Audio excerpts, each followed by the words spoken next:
एक दिलचस्प केस सामने आया है। अलबत्ता हमारी तहकीकात अभी मुकम्मल नहीं हुई है। एक नई मेथियनफेटामिन मिली है कि जो अभी तक ईरान की मार्केट में नहीं थी। तफसीलात नायाब और सस्ती हैं। दिलचस्प है, नायाब भी है और सस्ती भी। अभी नई जायके से आशना कर रहे हैं, बाजार को जानना चाहते हैं। ये मनशियात के माफिया का काम है। वो जायके को बदल रहे हैं, उन दहशतगर्दों की तरह के जो अपना बम जाकर रश वाले इलाके में रखता है। ये मेथियनफेटामिन बहुत से एजेंटों के पास नहीं है। इसको बेचना एक तरह का इम्तियाज शुमार होता है। यकीनन इसकी फरोख्त से मिलने वाला मुनाफा बहुत ज्यादा है। एजेंट्स का बिखरा हुआ होना भी दिलचस्प है। पौश इलाके में भी और निचले इलाके में भी, सब जगहों पर कीमत भी यकसा है। यह भी आजमाइशी मराहिल में है। अभी वैसे जांच रहे हैं कि कैसा रद्द अमल मिलता है। एजेंट्स और नशाइयों के बीच हाइजेंबर के नाम से मशहूर है। इसका कोई सैंपल भी है?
क्या हुआ?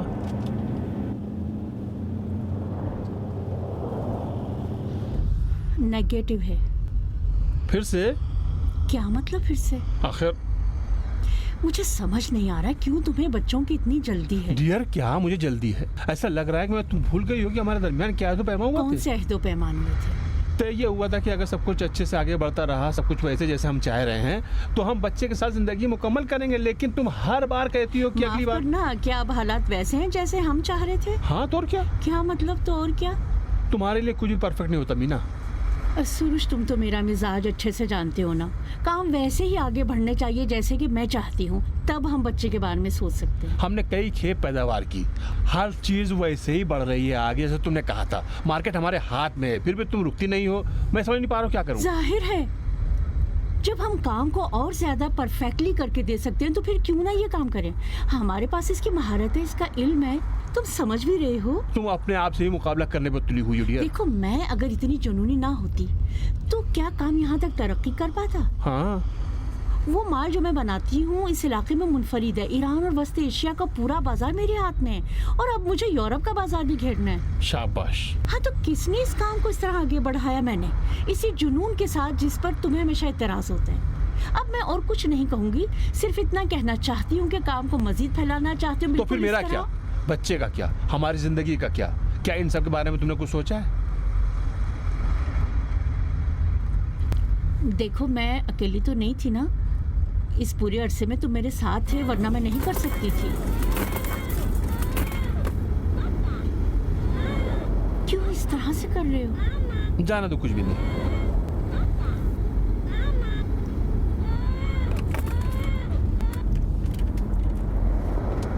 सुरुष, यकीन करो बच्चे के सिलसिले में देर नहीं होगी। ठीक है, इसको मेरे सामने से हटा दो। देखो, मेरी तरफ देखो। कहाँ ना है, जाने दो। मेरे पास एक बच्चा तो पहले से है, दूसरे बच्चे की क्या जरूरत? तुम भी ना।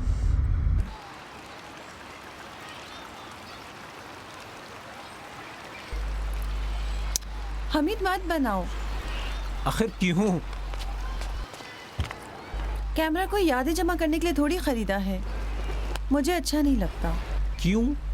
वो इसलिए कि मुझे ऐसा लगता है कि तुम जाकर अपनी अम्मी को दिखाओगे। बिल्कुल सही सोचा।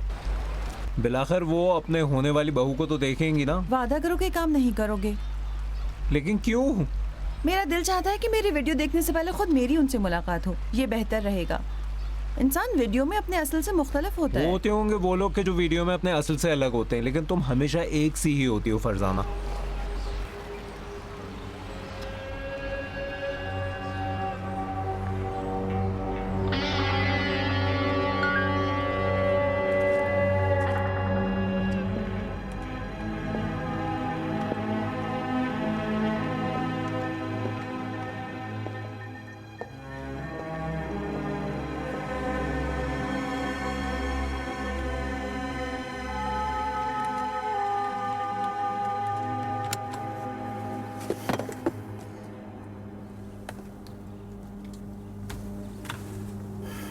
सुरूश, यकीन करो मैं तुम पे भरोसा भी करती हूँ और मानती भी हूँ। अब तुम जब देखो बैठ के खुद से न जाने क्या क्या सोचते हो, तो फिर मेरे कामों को अपने सोच के मुताबिक देखती हो। मैंने तुमसे मशवरा किए बगैर कभी कोई काम नहीं किया, चाहे लेबोरेटरी में चाहे एकेडमी में। माय डियर, तुम और मैं अलग तो नहीं। जब से काम शुरू किया मैं और तुम थोड़ी ही था, अब भी नहीं है। मैं और तुम नहीं था, लेकिन साथ भी नहीं था। देखो, अगर इन्हीं बातों को दोहराते रहोगे, अपने दिमाग को सवार रखोगे, तो काम के हवाले से हासिल शुदा कामयाबियां पानी हो जाएंगी। और जिंदगी का क्या? काम को जिंदगी से अलग कर दो तो क्या बचेगा? अपने ऊपर नजर डालो, घर पर, मुझ पर, इन हालात पर। मैं तो खुश हूँ, सब चीजों से खुश हूँ, सिवाय बच्चे के। सुरूश, देखो, अब के बाद से नेकोनॉफ के साथ राबिता तुम्हारी जिम्मे, ठीक है?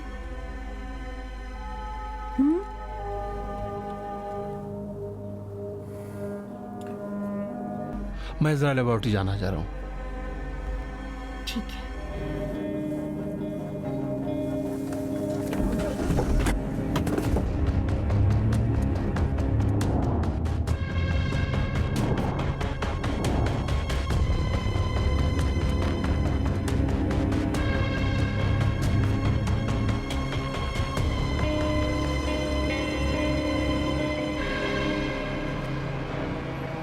नहीं आई।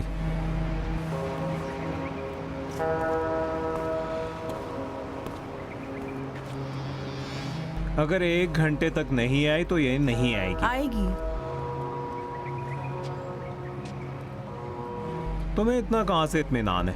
नहीं मालूम, फिलहाल सिवाय इंतजार करने के कोई और रास्ता नहीं है। अच्छा ये बताओ, नगमा कहां से मिली तुम्हें? बताया ना, अपने अब्बू के 3-4 दोस्तों को उसे ढूंढने का कहा था। अब और कुछ?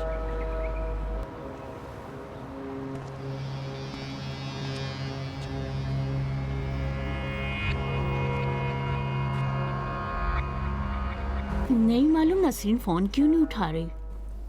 नहीं भाई, या तो सिर्फ उसी डॉक्टर का फोन नंबर चाहिए या उसका एड्रेस। मैं तुम्हें परेशान नहीं करना चाह रही, अगर हो सके तो मैं बाद में तुमसे बात करती हूँ। कोई काम तो नहीं? बहुत शुक्रिया। ठीक है ठीक है ठीक है ठीक है, खुदा हाफिज। अस्सलाम वालेकुम। कब आई आप? अभी आई हूँ। इस टर्म के बच्चों में सिर्फ यही अच्छी है, बाकी सब फारिग हैं। अच्छा, लेकिन ये जब देखो एतराज़ करती है। बिल्कुल मेरी तरह थी जब नई नई आई थी, एतराज़ करती ही रहती है। तुम प्लीज अपना मुकाबला दूसरों से मत किया करो। जानती हो ना, तुम सबसे अलग हो।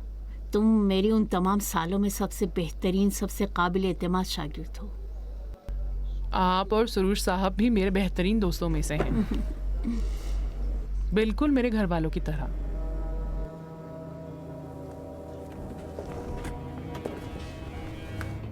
अरे हाँ, तुम्हारे अब्बू के साथ ताल्लुकात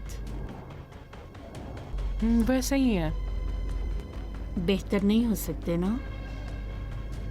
उन्हें बहरहाल समझना चाहिए, अगर ना समझे तो साफ जाहिर है तुम उनके लिए अहमियत नहीं रखती। मैं जानती हूँ, उनके लिए सिर्फ वो खुद अहम है और उनका काम। बस तो अपनी एनर्जी को ज़ाया मत करो, तुम्हारा मुस्तकबिल यहीं से वाबस्ता है। अलबत्ता तुम तरक्की करना चाहो और सबसे आगे बढ़ना चाहो तो। किसको बुरा लगता है? हो सकता है कुछ लोग होंगे जो ज़रा अलग अंदाज में ज़िंदगी गुजारना पसंद करते हैं, लेकिन अफसोस होगा तुम पर इलाहे। मेरे ख्याल में तुम्हें अपनी ज़िंदगी को ज़ाया नहीं करना चाहिए। शौहर, बच्चे, घर वाले और इस तरह की बातें, ये सब तुम्हारे बोझ को बढ़ा देंगे। तुम्हें हल्का फुल्का रहना चाहिए। समझ रही ना मेरी बात को? जो दिल चाहे अपनी जिंदगी को अपनी मर्जी से गुजारो, कुछ ऐसा करो कि अपने को साबित करो। मसलन केमिस्ट्री और साइंस की महफिलों में उनसे नजदीक हो जाओ, उनसे राबितों को बढ़ाओ। ये सब फायदे में है, तुम्हारे तो और हमारे फायदे में। जो काम हम कर रहे हैं उसके फायदे में भी है। मेरा ख्याल है इस तरह तुम्हारी बारीक बीनी बढ़ेगी, तुम्हारा जुनून भी बढ़ेगा, और फिर ये जुनून तुम्हारे काम के लिए बहुत अच्छा है, खास तौर पर लेबॉर्ट्री में। जब हम मिल के काम करेंगे तब तुम्हें समझ आएगी कि ये जुनून कितना काम आने वाली चीज़ है। अब तुम्हें अपने आप को तैयार कर लेना चाहिए।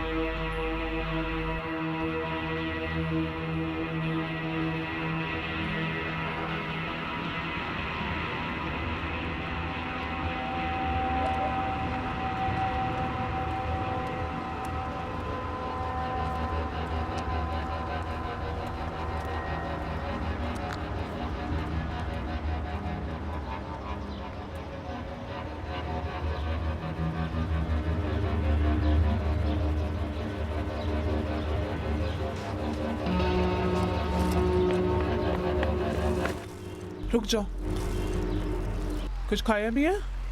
नहीं। अब ये क्या है? आलू की टिक्किया। मुझे ये पसंद नहीं है। माफ करना, बिरयानी और कौरमा वगैरह खत्म हो गए थे, अब लो भी। अच्छा ठीक है।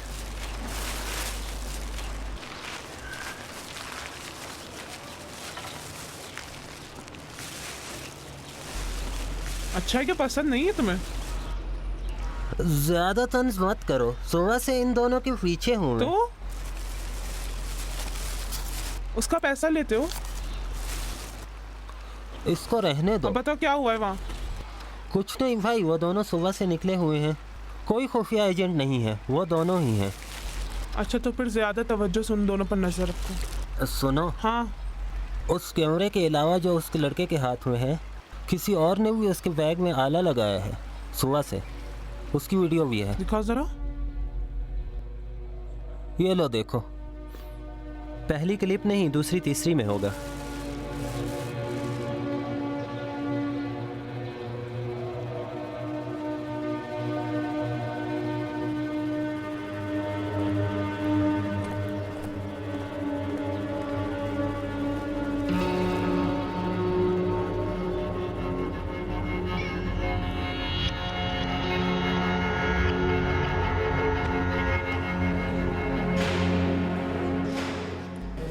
इस बार का सफर का तोहफा है।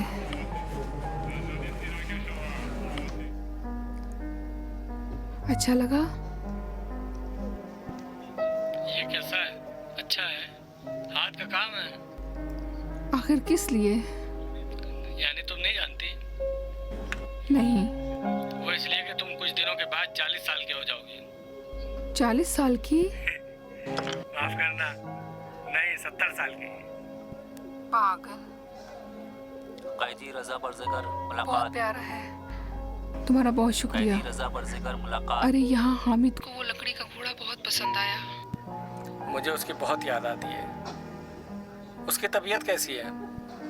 अगर उसको दवा सही वक्त पर मिल जाए तो ठीक है।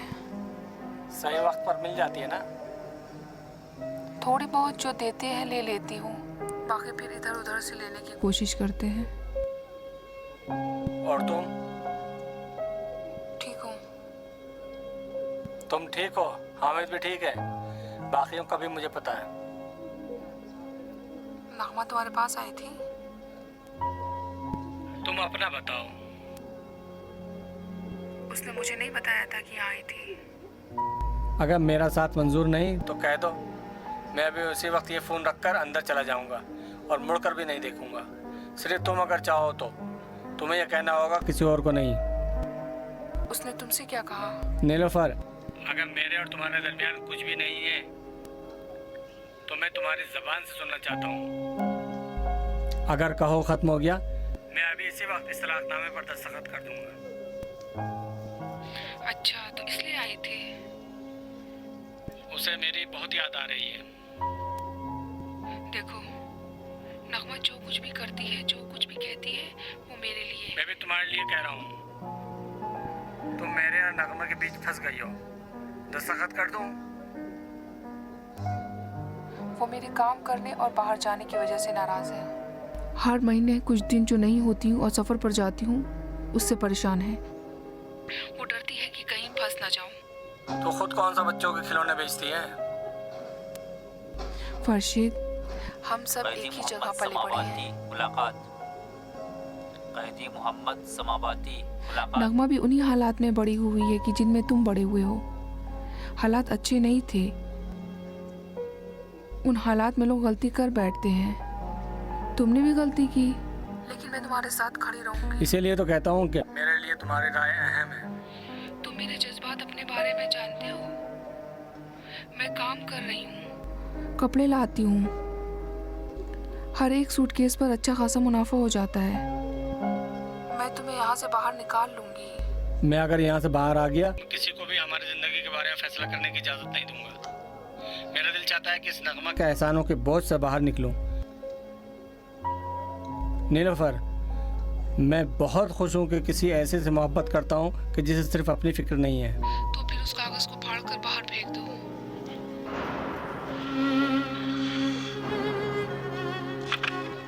फाड़ दूं?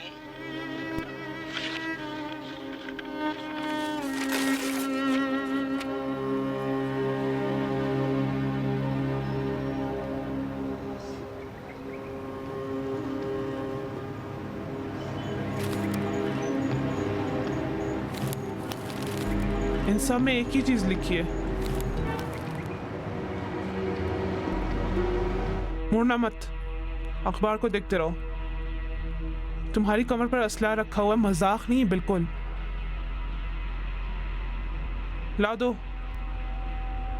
अपना बैग मुझे दो।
जिसके पास भी हाइजेनबर्ग है सब निकलवा दो। फिलहाल हमें इसकी सप्लाई नहीं करनी है। क्यों इंजीनियर साहब, अभी तो जगह बनी है, पूरी मार्केट की फरोख्त हमारे हाथ में है। क्योंकि हमारे हाथ में है इसीलिए कह रहा हूँ कि नहीं करना है। बाजार में जब तलब बढ़ेगी तो 3-4 बराबर कीमत पर ग्राहक मिलेंगे, समझे? ठीक है, जाकर अपना काम करो।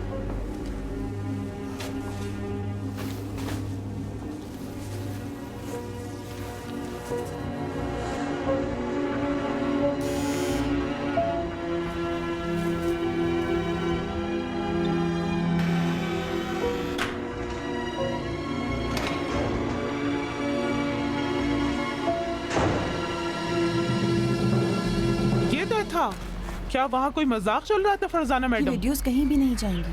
देखो, मैं जो यहाँ आई हूँ तो सिर्फ मोरोवत में, क्योंकि उस दिन पुलिस के सामने तुमने कुछ नहीं कहा। और फिर ये, मैं अगर इस काम को यूं ही हवा में कर रही होती तो अब तक 10 बार पकड़ी जा चुकी होती। सुबह से तुम्हारा पीछा किया जा रहा है, खबर है तुम्हें? मुझसे कहा कि कोई मसला नहीं है, उनसे बात कर लो, एजेंट नहीं है, इसे संभालो। अरे अरे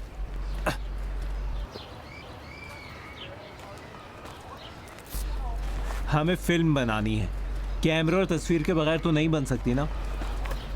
तुम्हें क्या लगा कि हम आपस में रिश्तेदार हैं? तुम कहोगे और हम हंस कर वीडियो बना लेंगे। उस दिन कहा था कि सिर्फ कुछ सवाल पूछना चाहते हो, कैमरा और वीडियो की बात नहीं हुई थी। मैं शामिल नहीं हूँ, मुझे भूल जाओ।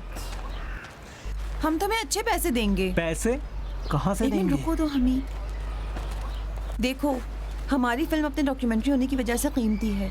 नशे ही नशा करते वक्त और काश करने वाले काश के वक्त। हम चाहते हैं कि हर चीज़ को बिल्कुल हकीकी तौर पर दिखाएं, हकीकी असल लोगों के साथ। तुम्हें मालूम भी है हकीकत क्या है? कुछ खबर है? नहीं नहीं मालूम। तुम हमें उसकी असलियत बताओ ना, हमें जानने में मदद करो। क्या ख्याल है कि जब ऊपर वालों को और एजेंडों को पता चलेगा तो तुम्हारा क्या हश्र होगा? पहले मेरी खाल उतारी जाएगी और फिर तुम दोनों की। हम ऐसा करेंगे न समझ सकें, तुम्हारी आवाज़ बदल देंगे, चेहरा नहीं दिखाएंगे। हर काम का कोई ना कोई रास्ता होता है। तुम्हारी फिल्म तो बस मजाक है। पैसा कितना दोगे? 2 लाख तुम्हारा नक। पागल हो क्या? मैं तुम्हें ये बता रही हूँ कि अगर इस फिल्म की हामी भरूंगी तो यानी मेरी जान की कीमत है। हमारे पास सिर्फ इतना ही है। नहीं भाई, पिछली बार तो बहुत ऊंचा ऊंचा बोल रहे थे, पैसा पैसा कर रहे थे, दौलत दिखा रहे थे। अब नहीं है। मैंने सिर्फ 50 तो उससे दिए जो तुम्हें सुबह से पीछा कर रहा है।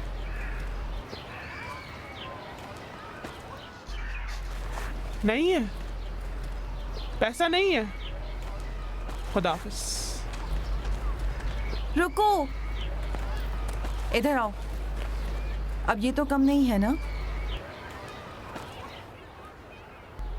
चोरी का तो नहीं है ना? फिर बाद में मुसीबत। नहीं, निशानी है, मेरी माँ का था।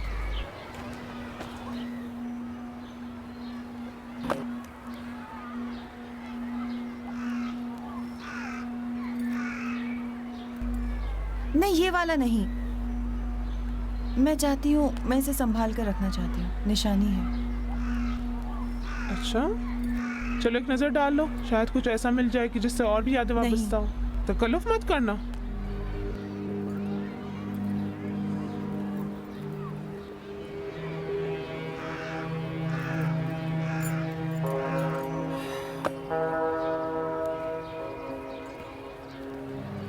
अब शायद खतरे की कीमत पूरी हो जाए। जैसे ही पैसा देखती हो नर्म पड़ने लगती है। तुम पैसे को पत्थर में भी रखोगे वो भी पिघल जाएगा। मैं तो इंसान हूँ। देखो, मैं ये चाहती हूँ कि मैं ऐसी जगह ले जाऊँ कि जहाँ बेचती हो। चुपके से खरीदारों की लेन देन की वीडियो बनाएंगे, वहीं पर तुमसे भी बातें करेंगे। इसकी कुछ शराइत है, नहीं जानती? पहली बता तो दिया ना कि तुम्हारा चेहरा और तस्वीर को हम ब्लर कर देंगे। वो तो होगा ही। पहली शर्त, अगर पुलिस आ गई तो ना मैं तुम लोगों को जानती हूँ ना तुम मुझे। दूसरी शर्त, अगर एजेंट्स को पता लग गया और वो बिफर गए तो मैं जिम्मेदार नहीं होंगी। हर कोई खुद जिम्मेदार होगा। ठीक है। मुझे तुम पर भरोसा नहीं है, इससे कहना होगा। ठीक है, डन। ठीक है। और हाँ डायरेक्टर साहब, इसे मैंने तुम्हारी कमर पे रखा था, यानी कंट्रोल मेरे हाथ में है। तुम्हारे साथ सिर्फ एक शख्स नहीं है, चंद लोग तुम्हारा ताक़ुब कर रहे हैं। समझ गए ना? हाँ।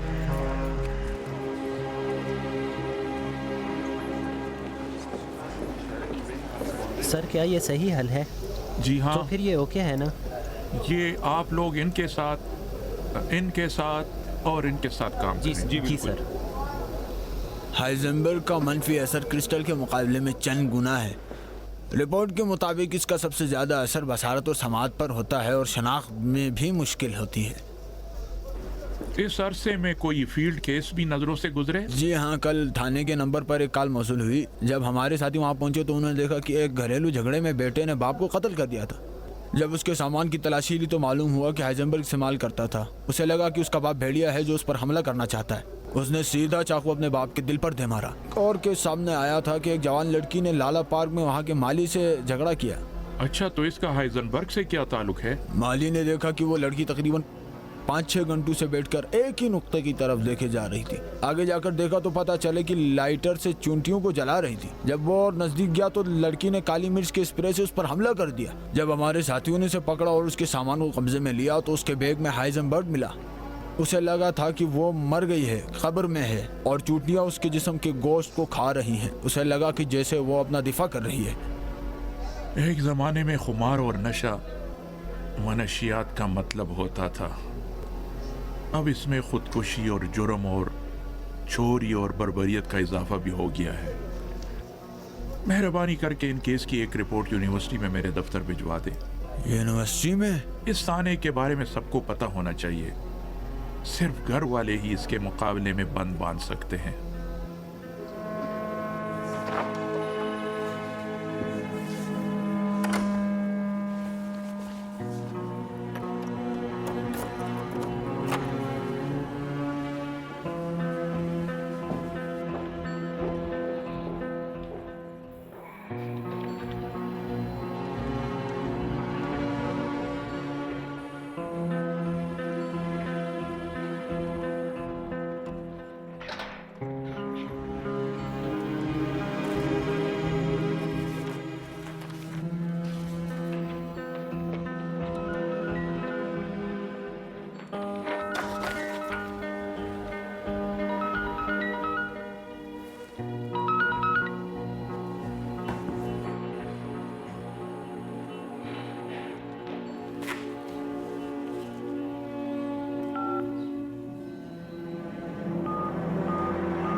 एक पैगाम भेजा था, अब उसके जवाब का मुंतज़िर है। जहाँ तक हो सके पासवर्ड्स की तस्वीर ले लो।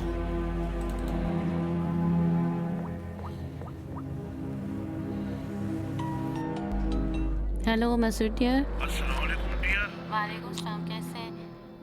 मैंने याद दिलाने के लिए फ़ोन किया कि खाने पे इंतज़ार करूँ, भूलिएगा नहीं। हाँ हाँ, क्या मैं भूल सकता हूँ? ऐसा हो सकता है। ठीक है, फिर मैं इंतज़ार करूँगी। बस मुझे एक फ़ोन का इंतज़ार है। खुदा हाफिज़।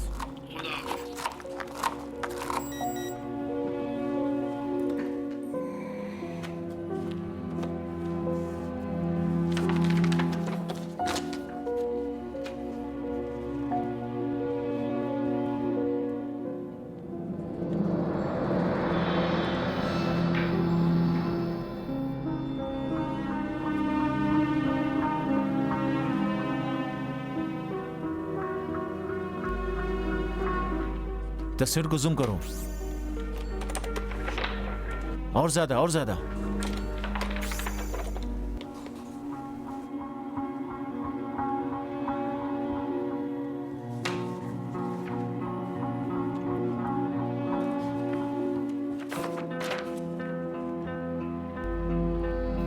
सही सही लिखो।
रकीब अच्छा है, रकीब अच्छा है।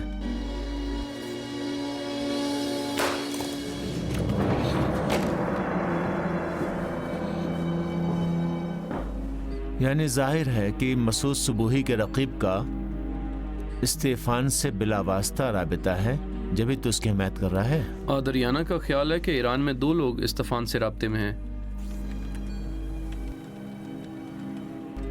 इस्तीफान को रकीब की इत्तला किसने दी है? खुद मसूद ने।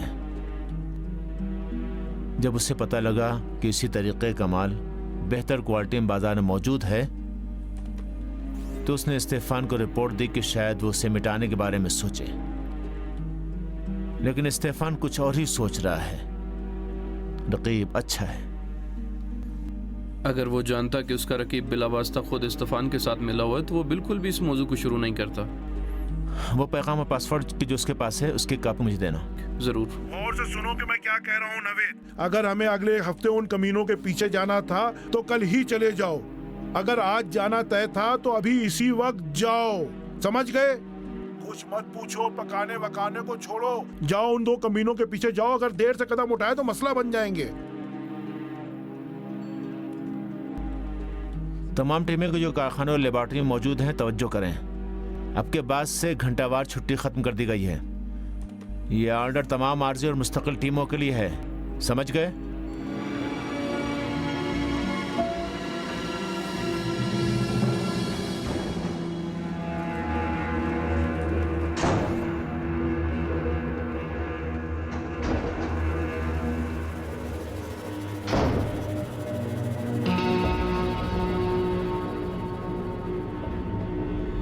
सबकी शिनाख्त हो गई है। टारगेट्स और असल जगह को ख़ास हिफाजत में दे दिया गया है।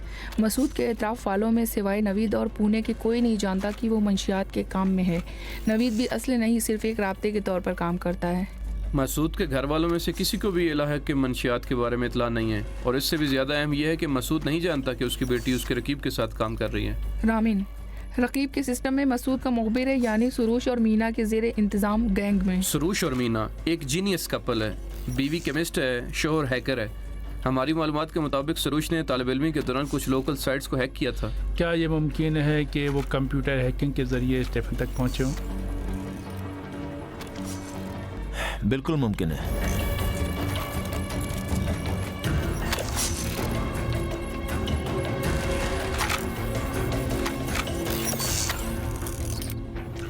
इनकी ज़ाती खुसूसियात क्या हैं? सुरूश को बच्चा चाहिए, मीना प्रेग्नेंट है और वो इस बात को अपने शौहर से छुपा रही है। इसकी वजह अभी तक नहीं मालूम। जानना ज़रूरी है। मैं फॉलो करूंगी। सबसे अहम कश्फ पासवर्ड्स का अहम हिस्सा है कि जिसकी पहली कामयाबी मसूद के रकीब गैंग तक पहुंचना है, कि जो मुमकिन है यही सुरूश और मीना हो। मीना और सुरूश की दिन रात की नकल हरकत की इत्तला चाहिए। इसके ऑर्डर ले लिए हैं, साथियों के जाल में है। और हाँ, लेबॉर्ट्रीज का क्या हुआ?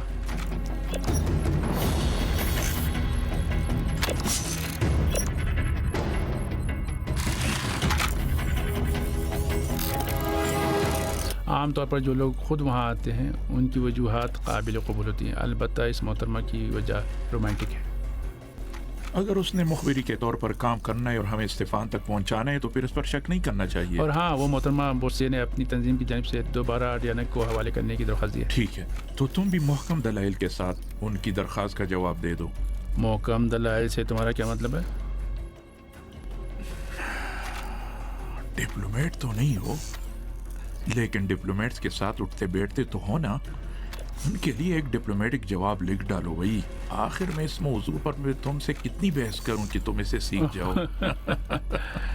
फिर से शुरू हो गए।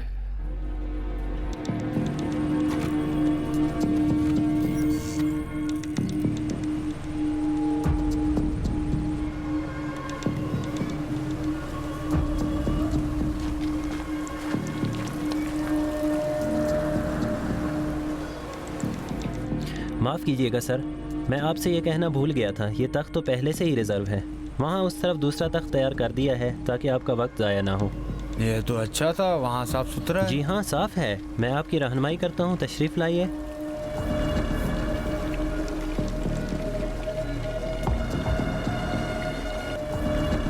तशरीफ़ लाइए।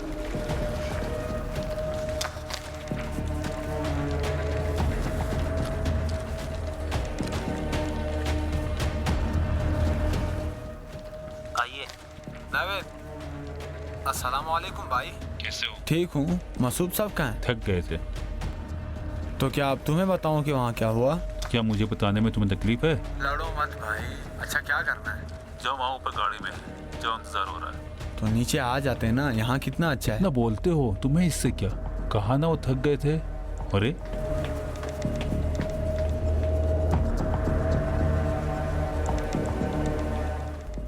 वो नवेद के साथ चला गया, वो अंदर भी नहीं आया था।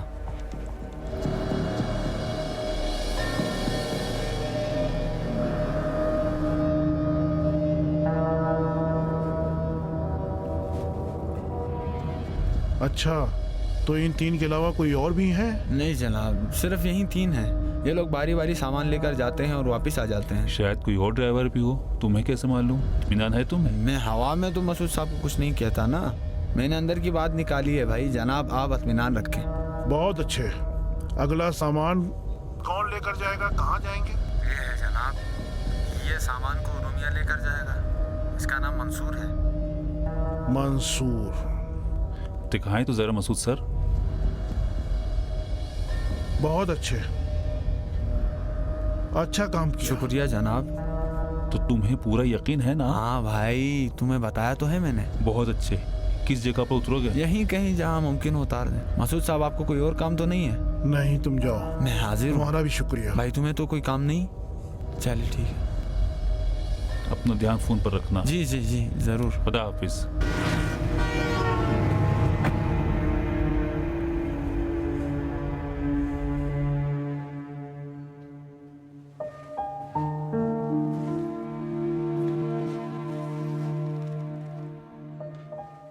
फिर से सोच में डूबे हो?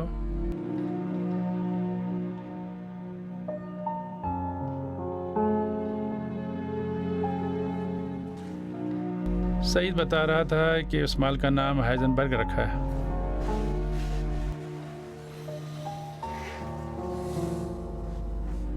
हाँ, उस सीरियल के नाम पर नाम रखा है। बिल्कुल। मुर्तज़ा, सुबह से अब तक तुम गुमसुम बैठे हो। कुछ नहीं हुआ, सब ठीक है। अब तो इसकी आदत हो गई है। अब भी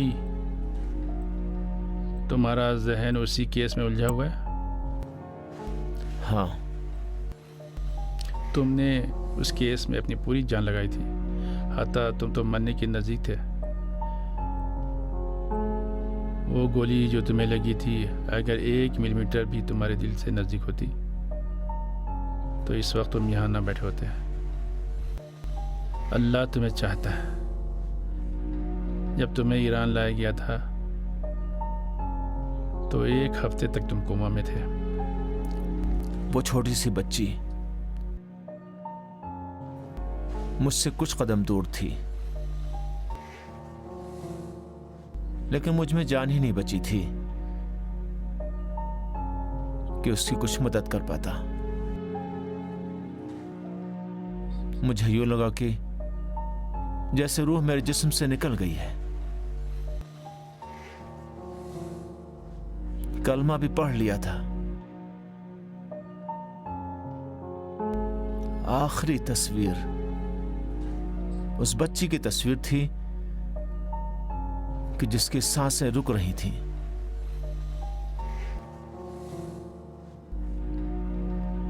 आंखें आंसुओं से भरी थीं।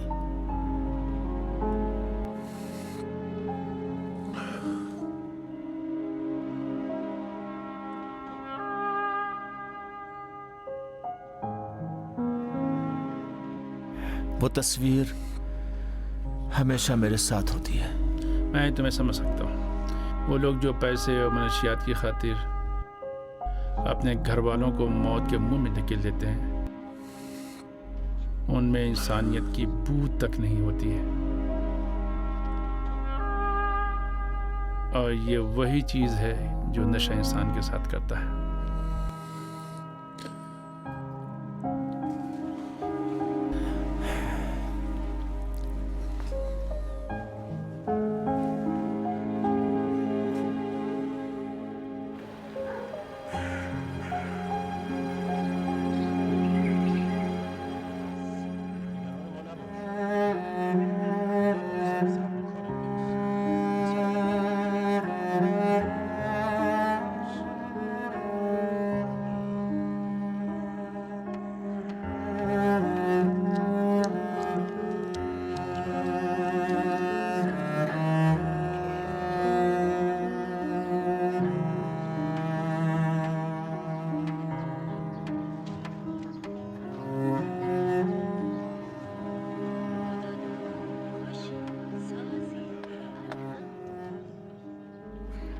मोहतरमा शफकती साहिबा, आपका 5वां हफ्ता है, बच्चा यहाँ है, देख रही हैं। अलबत्ता इस वक्त एक तिल के दाने जितना है, लेकिन बहुत जल्द बड़ा होता जाएगा।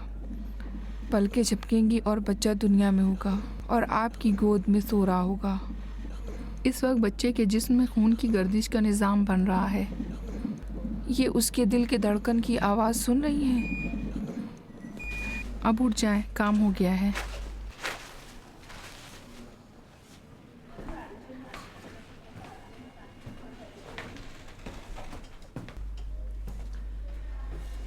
सिर्फ मोहतरमा शफकती आपको याद रहे कि अगले हफ्ते के लिए मेरी सेक्रेटरी से अपॉइंटमेंट ले लें। हर हफ्ते चेकअप होना बहुत ज़रूरी है।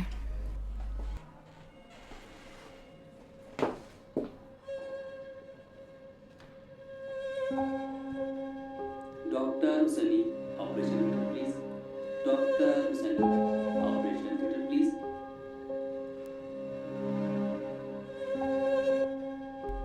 शफकती साहिबा, अगला अपॉइंटमेंट कब का दूं? डॉक्टर साहिबा ने कहा कि अपॉइंटमेंट की ज़रूरत नहीं है, शुक्रिया।